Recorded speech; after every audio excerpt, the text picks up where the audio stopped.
Hello. Well, I am about to begin. Or am I? Or am I just doing some time killing, some tap dancing, some waiting while the crowd finds its seats? Are you sitting out there? Are you full of interesting comments? Let me see. I see a few people out there who are aware of Eric Sloane. Gene, a long-time admirer of Eric Sloane. Well, that's great. I too am a long-time admirer. Is there really no sound? Can you not hear any sound? Can any of you hear sound? This is the usual and uninteresting beginning of many a sketchbook club. What do you guys think? Can you hear me? Or is Janice the only one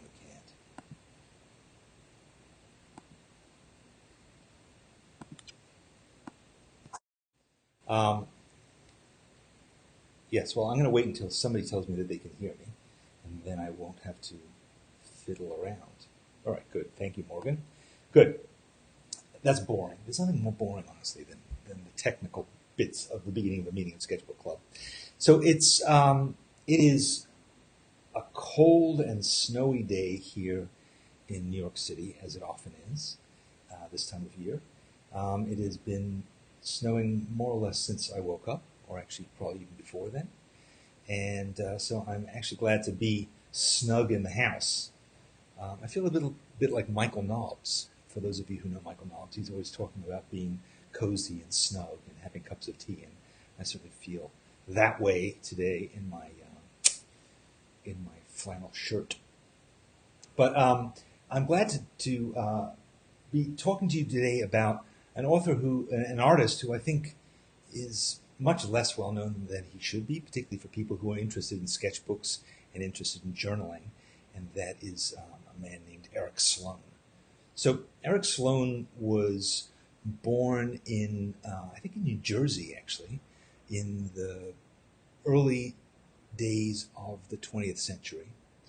And when he was in his 20s, I think he had an uncle who was an itinerant sign painter.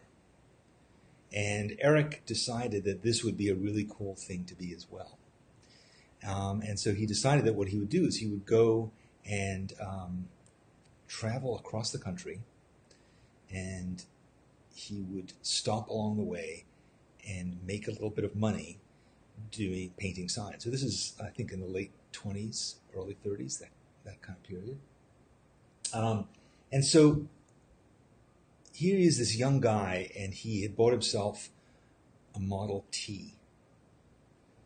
Or no, had he bought it or had he gotten it, inherited it from somebody? Anyway, he had this Model T, and he rigged it so that it had a little kind of tent that came off the side. And so he could sleep in a farmer's field and just pull this little awning over himself. And then he would just see if anybody wanted him to paint something. And he would go and knock on doors of businesses, and he could just make his way across the country. And so he became sort of a student of the American landscape by doing this, because he was driving across America at a time when there were virtually no real roads for cars. It was all very, very rough. And he was an artist who worked a lot in pen and ink. And his style of drawing and of calligraphy was really beautiful, very elegant, observational. He was really great at at creating textures and tone to his drawings. And so without further ado, let me show you a few of his books. So this let me just flick to the other one. Here we go. Yes, multi-camera setup here, folks. No expense spared to show you the work of Eric Sloane. Ironic, because a lot of what Eric Sloane does is about old tools. See this book? Museum of Early American Tools. And what's unusual about it is, like a lot of my favorite books, it is completely falling apart. But let's have a look. Let's begin with this spread. Now, for people who like to just draw stuff, this is pretty amazing. So this is his growing appreciation as he began sort of visiting America of the different ways that tools were developed. And look at the variety. So this is really about how there are different tools for different jobs and how they're very, very specialized tools. And their form is as a function of their function. So here you have all these old tools that kind of don't exist anymore: a striking maul, a splitting wedge, a boring auger. Sounds like a boss I used to have. A draw knife, and a paring slick. So these are really interesting, different kinds of tools. And this book is about that. That's what he just is using it as a subject for doing drawings. All these different kinds of axes. But then you also have things like this. I mean, look at that. That's a tool house. This is an old-time carpenter bench. So he's studying all these varieties of different things. So this is an exercise in observation as well, like trying to understand what these different tools are, what their original purpose was, all based on what they look like, which I think is a great job for an artist. But simultaneously, and what really drew me to his work, is seeing how he handles textures, lines, the amount of color that you see in these drawings of his, and of course, his beautiful writing. I mean, can you guys see that? How interesting his way of drawing is.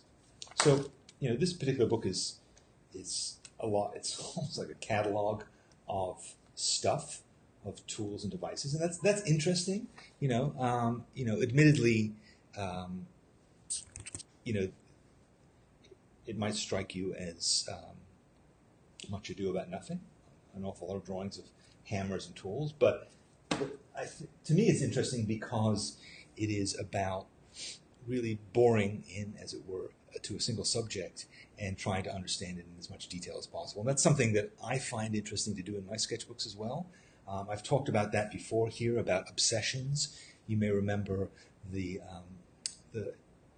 episode of Sketchbook Club where we talked about an artist who just made fictional stamps, another artist who made catalogs of birds and cars and so forth like that. So I find that particularly interesting. But I also love Eric Sloane's drawing style. This is another book of his that is, I don't know, I've treasured it for a long time. This is actually, I just got a new copy because my other one's falling apart too. A Reverence for Wood. So let's have a look at this. And first of all, there's sort of ridiculous things like this with all the different cross sections of different kinds of wood. But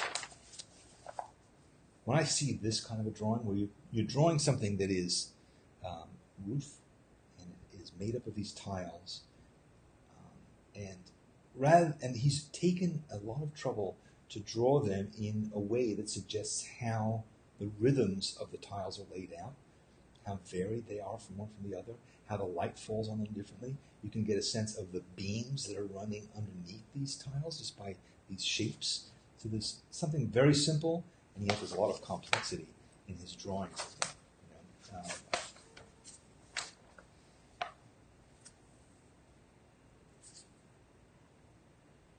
This is just, I think, an artist looking at something in detail and understanding it by studying it, which I think is one of the great things we can do with our sketchbooks, is to understand the world better around us by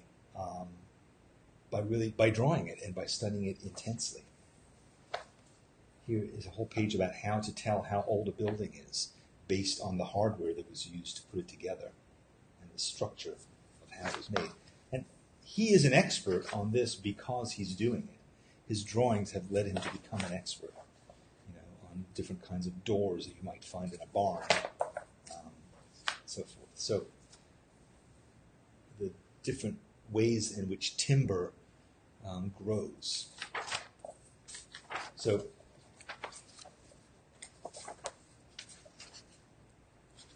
this book is just full of beautiful drawings like this and beautiful calligraphy. I just love the way that he writes. There's all different kinds of things that colonial people made out of wood. So, a reverence for wood. Now, as I mentioned to you earlier, though, he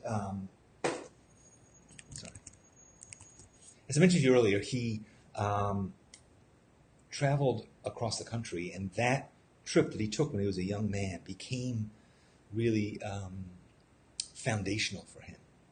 One of the things that he talked about was how he saw the skies in the West as a complete revelation. And he actually did several books that were just about the skies, just about clouds, just about the weather. And again, in this sort of encyclopedic way of studying a phenomenon in great detail. This is a book, I think if I was going to own one of his books, this would probably be the book that I would get. Recollections in Black and White. So this is a sort of a form of memoir. Look at this. It's a little box with two different kinds of ink, black and white, with a pen and a brush, and it's just kind of connected to his drawing board there. That's his whole art kit. Just a beautifully designed little book. But here are different seasons. Look at how he's suggesting the snow with just these minimal lines, and using the white of the paper to suggest the snowfall. Or here are the snow banks along this river. I love this kind of drawing. It reminds me of my favorite children's books, like Winnie the Pooh or Wind in the Willows, this sort of line drawing. There's a little Christmas card that he made when he was, I think, almost a teenager. And it's sort of interesting, he drew his entire life in almost the same style that he developed when he was a kid. Studies of architecture. But this book is also about how to use black and white to render. So he talks about the difference between drawing a house in outline and seeing it in shapes. It's a really crucial lesson in how to draw the things around you. Don't just draw them like an architect would, but see them volumetrically. And then when you come to this part of it, this is a combination, right, where you get a sense of the volume of the building, but all created in line. So all of these lines and the shadows that are thrown suggest the volume of the house, the amount of detail that he puts in terms of the stones. Those are all things that give it 3 dimensions. And he's using, it says here, details are afterthoughts, but he's using detail to add tone, to give a sense of the weight of the building.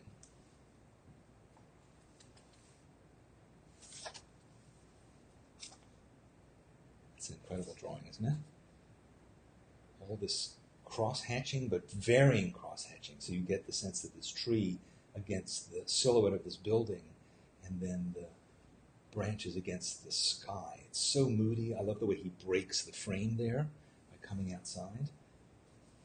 Really fantastic. Again, these landscapes are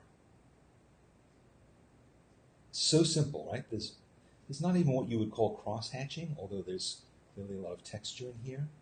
But his cross-hatching is alive. It's not mechanical. It feels so interesting. And this is also drawings of these buildings from different angles, so similar and yet different. There's an awful lot to be learned from this book, I think. And he talks about how he was influenced by these old line engravings. Here, 1925, Eric Sloane, sign painter, talking about this cross-country trip that he took. More lettering examples, hanging out with the Amish in Pennsylvania Dutch country, studying their ornamentation. So this book is, on one level, is an art instruction book, but it's also a memoir. It's also about the history of America. Look at this, the way he's spackled white paint. He talks about this, that he'll take, some white ink on a toothbrush and spatter it to give this sense of snow falling, or at least of distance. Some little tricks. These are almost photographic, aren't they beautiful?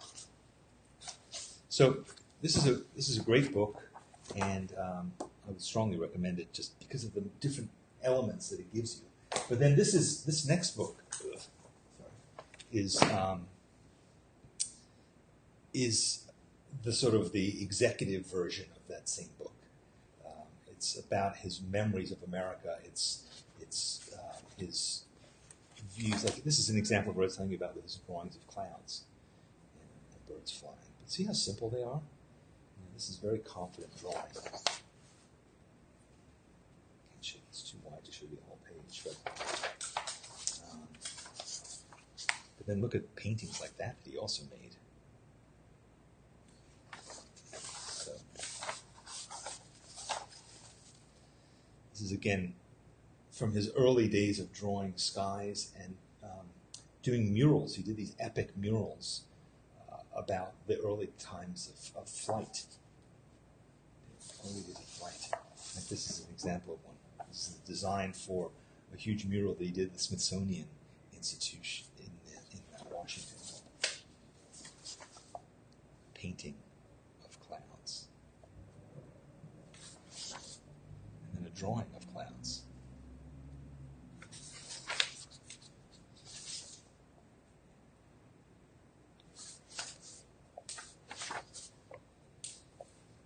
This book is about a certain kind of nostalgia. I think it came out in the early 70s. It's about really the way that Americans lived in particularly the 18th century, I think, 18th and 19th century, farmers. So, again, that transformative trip that he took in the 1920s, continuing to really, his whole life as an artist was shaped by that experience. There's different kinds of barns, paintings, moody, and so forth. So, this is another beautiful book that I like a lot. And then finally, this book, which is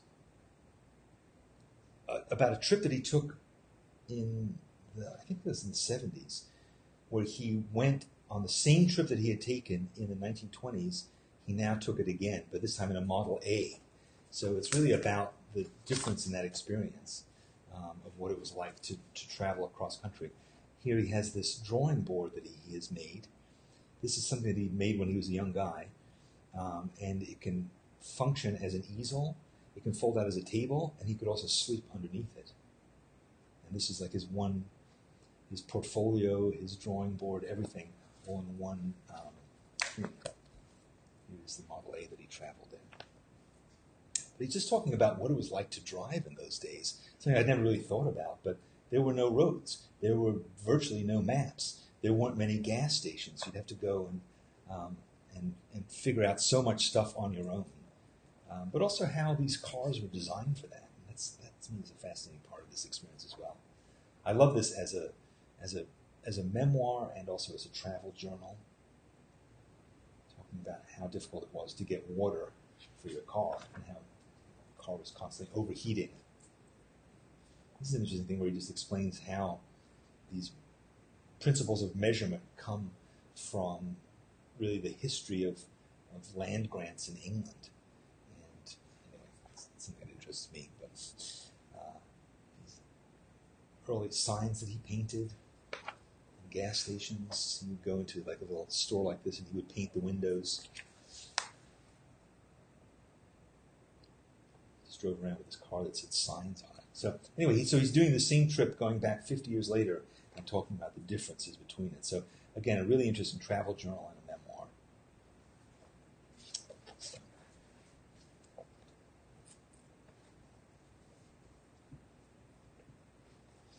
You can get lost in this book.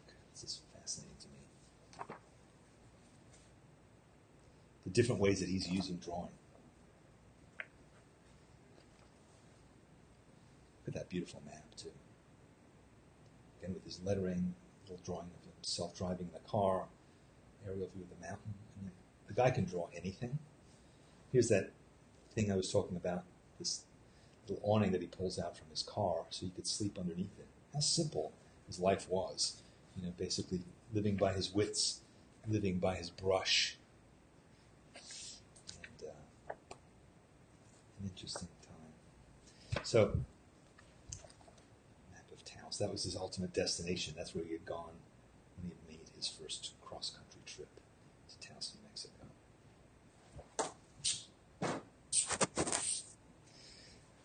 What do you guys think? I think that he's really an interesting artist. I find like I look at his books and it makes me just itch to draw in a certain way, to draw the kind of technical, in-depth kind of form of cross-hatching. It's complex. I think he's also like a really interesting storyteller, but most of all, I think he's sort of this encyclopedist cataloger of things. So there you go. That is Eric, and he is somebody who I think you should add to your library. I mean, these books they're paperbacks; they're not particularly expensive. You can get them on Amazon, but it's nice to have one or two just to look at, to read. They're really. Connie, tell me what you've enjoyed about them. I see that Connie has mentioned seeing Eric's work before. I'd love to know what you think. You know, I think that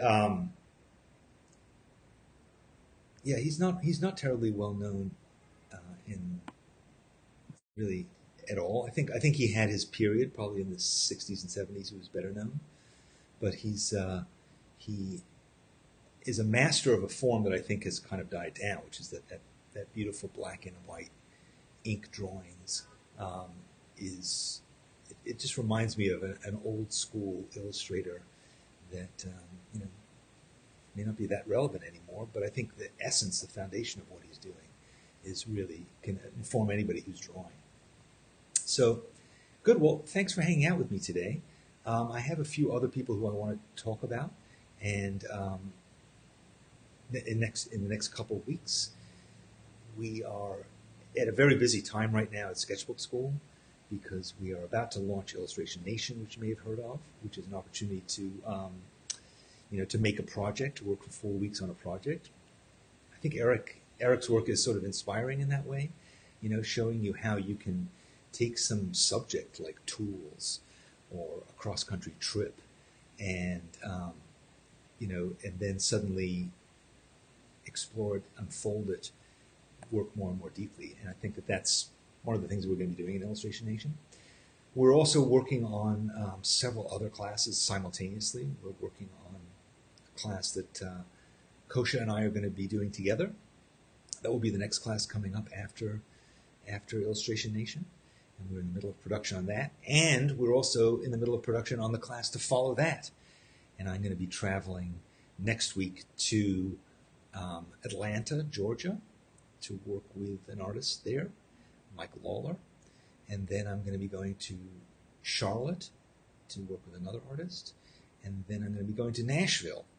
And meanwhile, Kosha is going to be doing a couple of shoots in Amsterdam. So those are all the course to follow that we're working on too. So a lot of fun things coming up. And, we sometimes say to ourselves, are we making too many classes? Are we doing too many things? But we've decided that we're just going to make what we want to make. We're going to make as many classes we like, whether people take them or not. But fortunately, people do.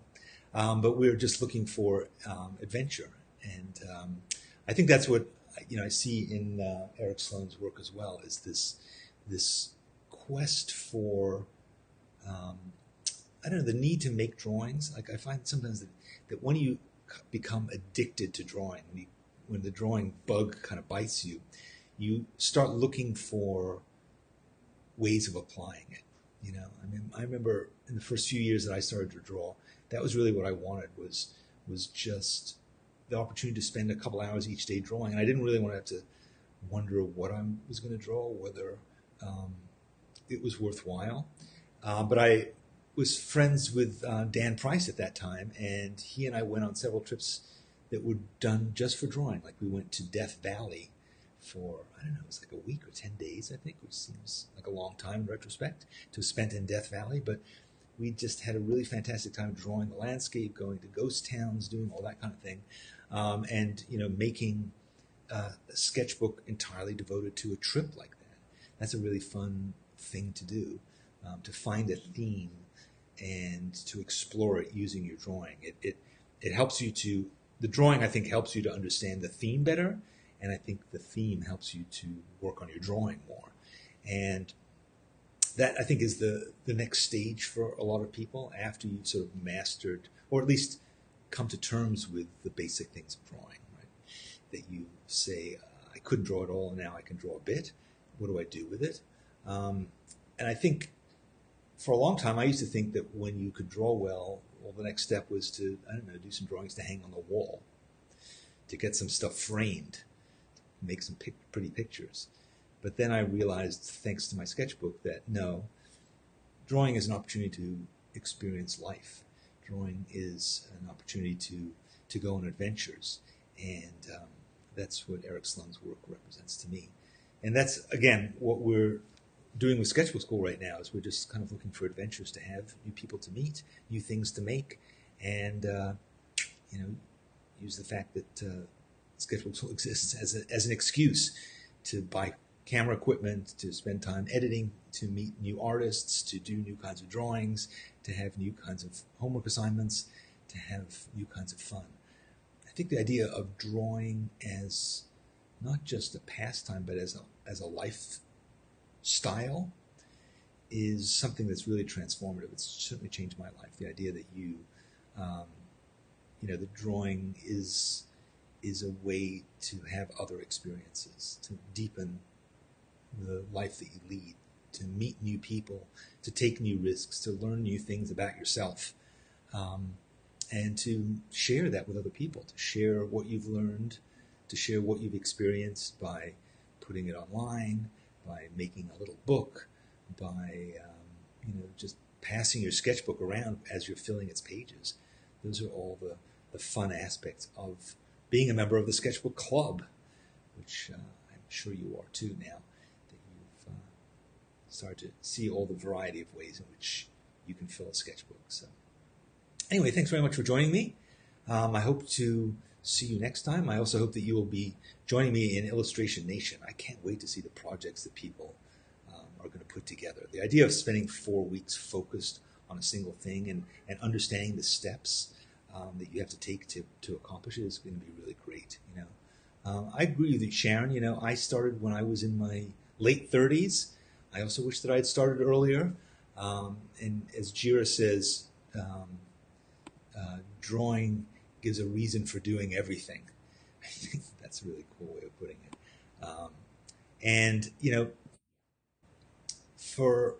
As I was saying about this idea of working on a project, we just sent out this morning, I don't know if you guys got it, but we just put out a new issue of the zine, the Sketchbook School zine.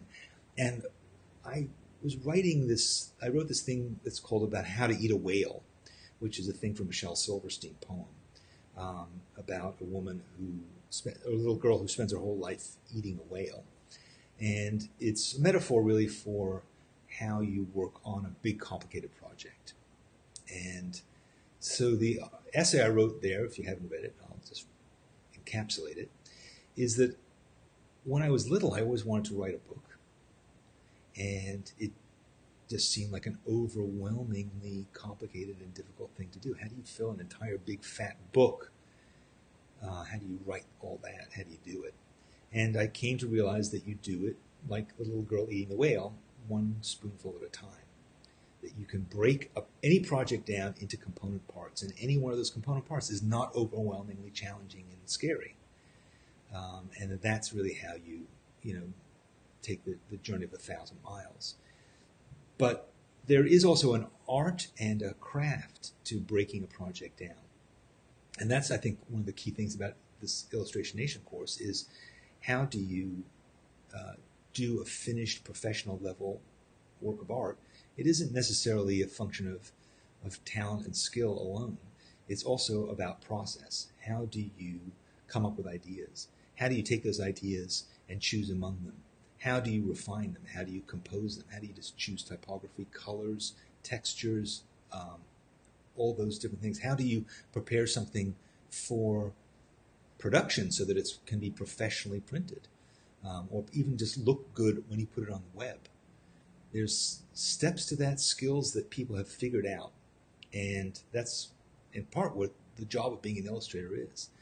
And so with Illustration Nation, we got a bunch of these illustrators together, and we said, how do you do this? And it turned out that they all had kind of different ways, and that's what this class is about, like how you come to your own understanding of doing it by working your way through it. And a lot of times it's influenced by the things that you've learned, the things that you've experienced, the things that you want to convey.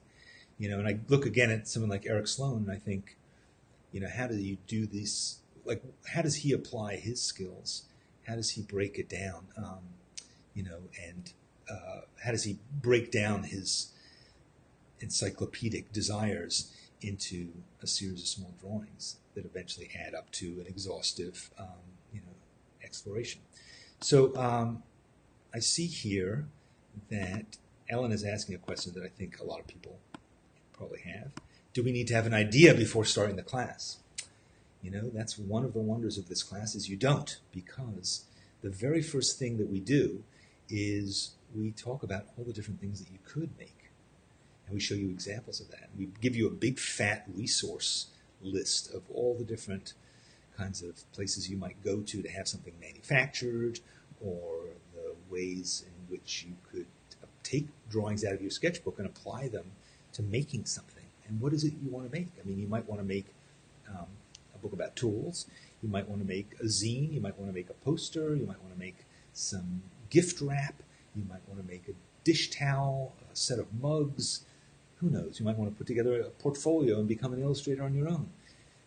There could be a million things, and maybe you don't know what they are now, but you like the idea of rolling up your sleeves and kind of digging in deeper. So the first week, Penny is going to talk about, this is Penelope Della and the teacher, the first week you're going to talk about how do you come up with an idea? What is it you want to do? How do you find inspiration? And then, what do you do with that? And that's what she's going to take you through week by week. The cool thing about this class also is it's designed to be a resource that you come back to. So you might want to just go through it once and sort of understand the foundations of it. And then, toward the end, you might suddenly say, you know what? I really want to take my grandmother's recipes and make a book out of that and illustrate them. Or I really want to tell the stories of my childhood and make a book about that. Or I really want to, create some fabric and make pillows for my guest room just with drawings based on stuff in my hometown. I don't know. There's all kinds of things you might want to do. So, there's all kinds of opportunities that you'll find in this class, and it's fine to come to it with nothing. It's fine to come to it with just an interest, and I think you will find your way through that. So, anyway, sorry for meandering at the end of this discussion, but I'm really excited about Illustration Nation. I'm thinking a lot about what I want to do. It's inspired me to do some things. Another thing I wrote in this zine was actually about a printing technique that I'm thinking could be cool, and that I might want to experiment and do that with it. I don't really know. Thinking of ideas helps me think of other ideas, and that's a lot of what the fun of this whole thing is. So, thanks for hanging out with me, guys. Have a good day, and I hope to see you in class, and I certainly hope to see you the next time the Sketchbook Club convenes to talk about another book or two in my library. Have a good day.